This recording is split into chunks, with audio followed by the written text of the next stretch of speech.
Can Lionel Messi and his band of superstars put together that breathtaking display their fans are waiting for? Asian powerhouses Iran stand between them and a spot in the knockouts.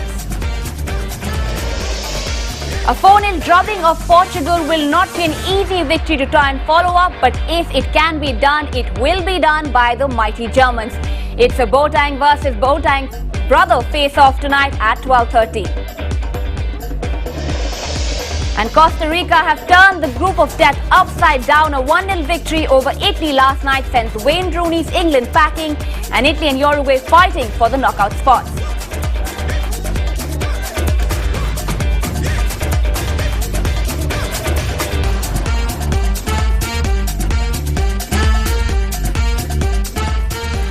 Hello and welcome to IBN Sports. I'm Manra Dorji, and yes, a new day, and it looks like we're saying this a little too often, but another big team is out of the tournament. Yes, we mean England. Lots ahead on the show. Once again, joining me in the studio, Novi Kapadia, our football analyst, and with him, Coach Karim Ben-Sharifa, coach of Pune FC.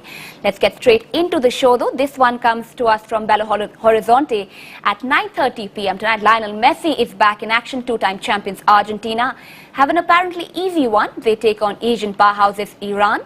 Yes, Argentina got the job done against Bosnia last week, but they definitely were not impressive. Lionel Messi, the Argentina skipper, would be personally relieved to break his World Cup scoring jinx, but now the entire team needs to step into top gear for this one. Argentina boasts an attacking array of talent behind Messi, and in their own right, Sergio Aguero, Gonzalo Higuain and Angel Di Maria are superstars. On the other side, Iran showed a lot of resolve against Nigeria, but they just seem to be misfits at this level. They will be hoping Messi and company do not run riot and ignite their World Cup campaign. Now, we will start with you on this one. I mean, we've learned our lesson, of course. We're not really going to be, predicting any easy victories for any of the big teams anymore. Well, 64 years ago, during this week, when the World Cup was last held in Brazil, we had the greatest upset of all time. USA 1, England 0. In fact, the reporters who received the news by telex in England thought it was a printing error, and it was USA 1, England 10. And then only they realized it. But I don't think that's going to happen, because Argentina is much better prepared. It's got probably the finest forward line in the world, and it's a chance now for Argentina's forward line to really click. They were somewhat subdued against Bosnia, and for Lionel Messi to get those goals which can show that he's the man on form, he's the best player in the world. Iran, a tough defense. Their goalkeeper Hagigi, who plays in the Portuguese league, Javid Nekunam, as well as their defense, is going to give Argentina a tough time. But I basically think Argentina's firepower should be too much. That game, USA versus England, was also played at Belo Horizonte. So some of the omens are quite ominous. Of course, Novi, so with all his historical memories, that is. Okay, now let's take a look at how exactly our coach, Karim Ben-Sharifa, will play this game out. If you were the coach of this team, he's picked a 4-3-3 for this one for Argentina. Okay, that's 3 up front as opposed to the 5-2-1 that Argentina started the last game with. Lionel Messi did say he preferred this formation because in the last game, he and Aguero, he said, were left a little stranded up front. Why exactly, Karim, could you, maybe elaborate for us a bit on why exactly would you switch back to this 4-3-3 for Argentina tonight? Well, because the Argentina will be better on this, and especially Messi, because Messi is the key player for them. When they played the last time, the 3-5-2 formation, which is Aguero and Messi, they end up a little bit. Messi didn't have support, so they played more, because Messi is not striker who is out and out striker. He like to drop back, and they end up with only Aguero, which he could not hold the ball too much. So that's why the 4-3-3, after when they changed it in the game, it was very important. We suppose that Iran will come with some kind of 4-5-1, and Aguero will be more on an advanced position. Higuain also will be up front, and Messi like to operate in this area.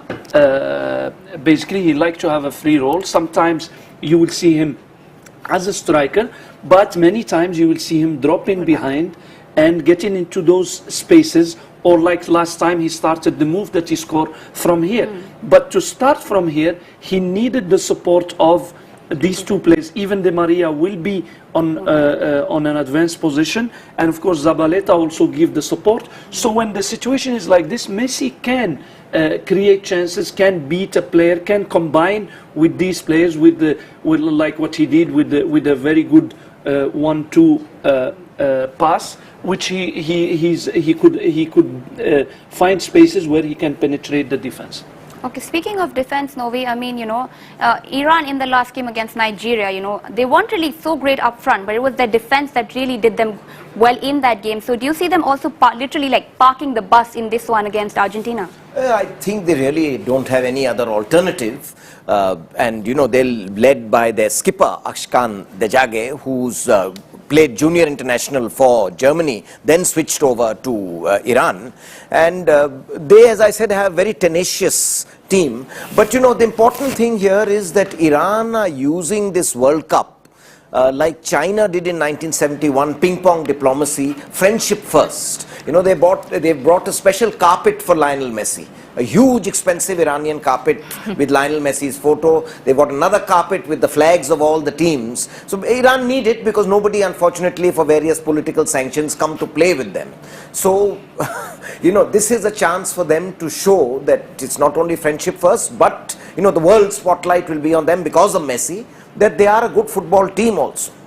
Of course, they are a good football team, but they really won't be that good opponents and, let loose and let Messi score freely. How do you see this one panning out for Messi, Aguero and Higuain, Karim? I mean, we're talking about this team being extremely defensive, so it's going to come down to their skills by the end, making those inroads and trying to score for their team?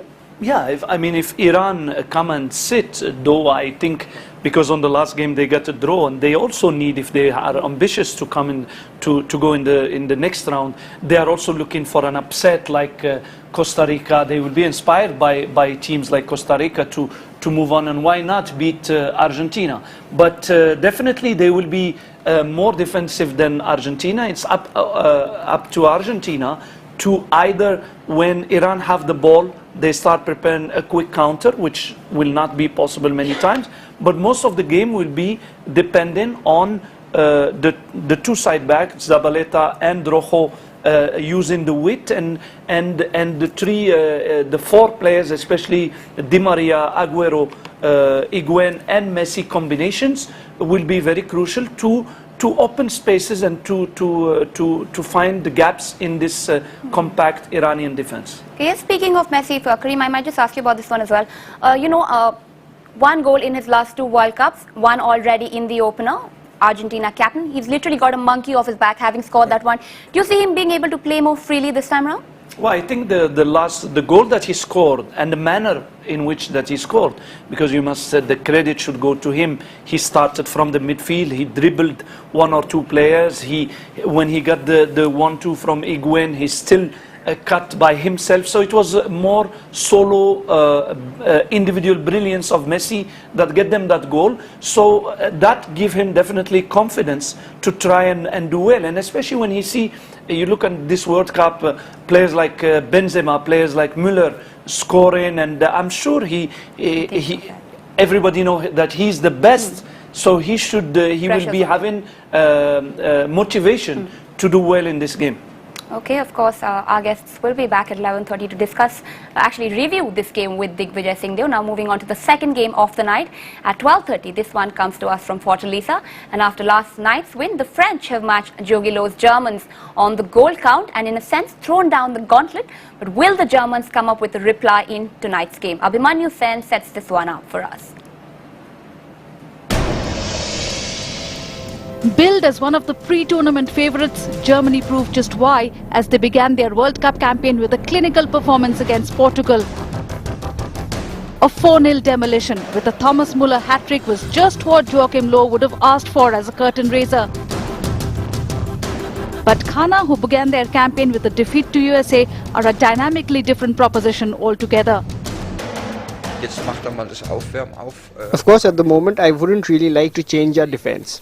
That wouldn't be what I would want to do. If we had to do it though, then I think we have good solutions. We have good players who are able to take on the job. Loh's side will want to confirm that final 16 qualification spot today itself. And joining the ranks for this one will be midfielder Bastian Schweinsteiger, who seems to have recovered in time. The defender Matt Hummels is expected to sit out. On the other hand, the Black Stars, who are looking for their first points in Brazil, will want the Germans to succumb to the second game syndrome when they walk out of the tunnel at Fortaleza. I actually don't believe in, going out into a game thinking, oh, let me go and find 1 point. I don't believe in that. Any game that, I put out a game, my ambition, is to side the boys up, to go for a win. The tie at Fortaleza, which is also being billed as the clash of the Boateng brothers, Jerome and Kevin Prince, is definitely a clear mismatch on paper, but rarely does that become a deciding factor. Okay, Novi, we'll start with you on this one. I mean, after Germany's last game, Diego Maradona said that the Germans, were devastating and roamed with perfection in their game. But against a team like Ghana, which is so physically assertive, do you see the Germans having, that much control over the game as the last one? Yes, I think so, because when we talk about Germany, we talk about the team. With Argentina, you talk about Messi only.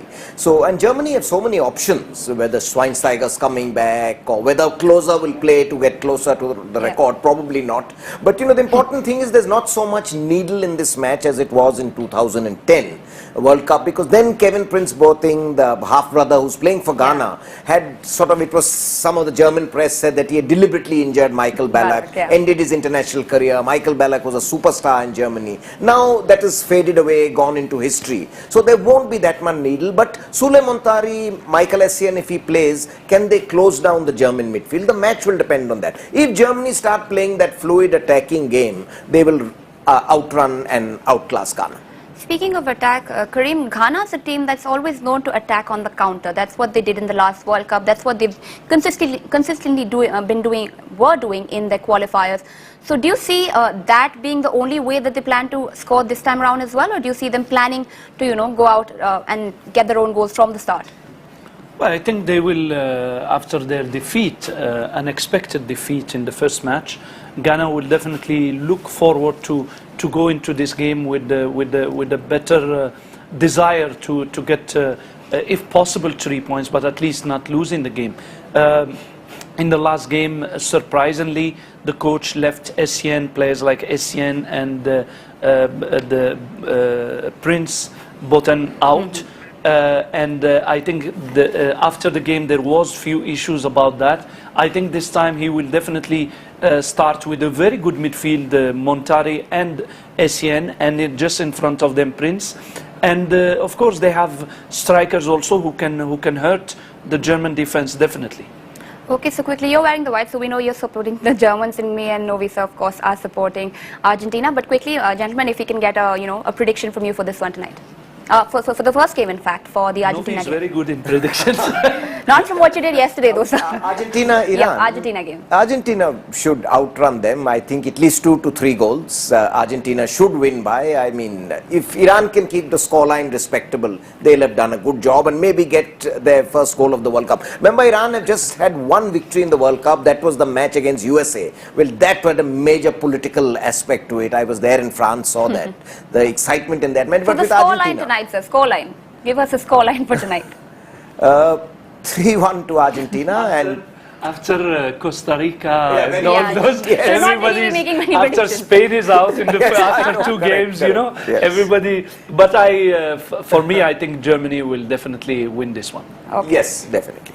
Both our panelists, in fact, will be back at 11:30 and you can, of course, always join us on the show to see if Novisa has got the result right for this one. The final game of the night will be played at Cueva. Edin Dzeko and his Bosnians impressed on their World Cup debut, and this is their opportunity to get their first points against Nigeria side that just didn't impress against Iran.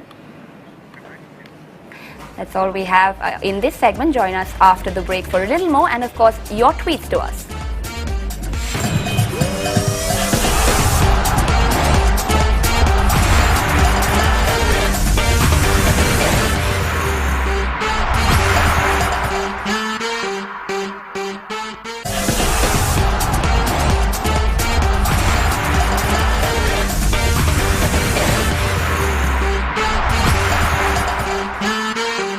Welcome back. Now, before we get set for tonight's matches, a look at yesterday's results.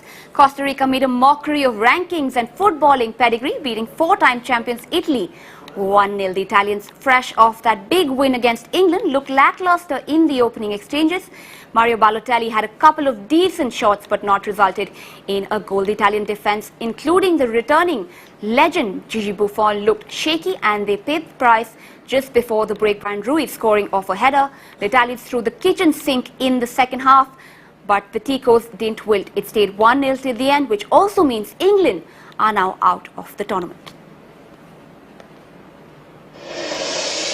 1998 world champions France have once again showcased their title credentials with a rampaging 5-2 demolition of Switzerland that seals their spot in the knockouts. Manager Didier Deschamps was in the mood to attack and he picked both Karim Benzema and Oliver Giroud together. After a dull opening quarter, the game sparked to life with Giroud scoring off a header of a corner. Barely had the celebration subsided when France made it 2-0. Blaise Matuidi on the scoreboard. Karim Benzema won a penalty but missed the chance to make it 3-0. But Mathieu Valbuena made amends in the 40th minute. Benzema finally got on the score sheet in the 67th minute with a Predators finish, and there was more from Moussa Sissoko as it ended 5-2 for the night. Of course, you can also be part of our show here on The Beautiful Game. You've been writing into us on Twitter using the hashtag World Cup. Let's see some of the things that you've been writing to us over the last few hours. That's coming from Aditya. Hashtag World Cup. Got to love the enthusiasm of Brazil. Terrific turnouts in every match, he wrote. There's also more that you've been writing. If you know more about the Nigeria team players than your own friends, you truly are a die-hard fan. Of course, Novisa, I'm sure, knows more than everybody together. Who would have thought that the Costa Rica would be the first team to qualify in the group of death, wrote Anup. And finally, there is, can Iran continue the trend of being giant killers and pull off a surprise win against Messi's men? Giant killers, we really aren't sure about that one yet. Of course, the tweet of the day that we picked is all coaches above 60 should retire, starting with Hodgson, not for their weak legs, but for their weak heads. That is lack of ideas, wrote G. Pandey. That, of course, leaves Karim still open for, coaching the English side. Okay, of course, you can join the conversation on Twitter with us.